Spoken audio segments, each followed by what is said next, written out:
বিয়েতে বরযাত্রী এলে যদি ফুল দিয়ে স্বাগত জানানো কিংবা মিষ্টি মুখ করানোর বদলে ছোড়া হয় বালতি বালতি পানি, তাহলে কেমন লাগার কথা বলুন তো। ঠিক এই রীতি পালিত হয় চীনের একটি ক্ষুদ্র জাতিগোষ্ঠীর বিয়েতে। সেখানে বর ও তার সঙ্গীদের উপর বালতি ভরে পানি ছোড়া হয়। সবাই মেতে ওঠে হাসি ঠাট্টা আর হইচইয়ে।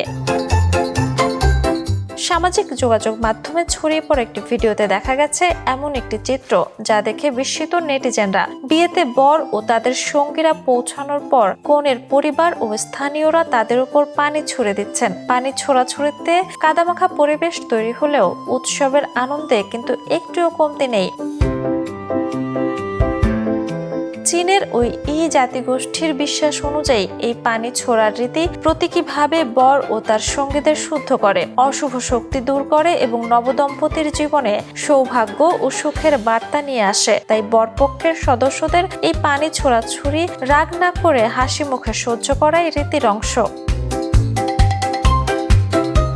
চীনের স্বীকৃত জাতিগত সংখ্যালঘু সম্প্রদায়গুলোর একটি এই জাতিগোষ্ঠী মূলত ইউনান, সিচুয়ান ও গুইঝো প্রদেশে বসবাস করে। তাদের বিয়ের অনুষ্ঠানে পানি ছোড়ার পাশাপাশি গান, নাচ এবং নানা ধরনের সামষ্টিক আচার পালন করা হয়।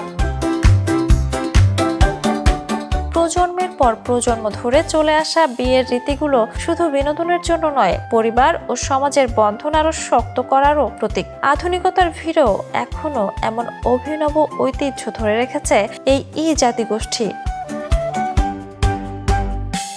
Jhuma Mridha, the news.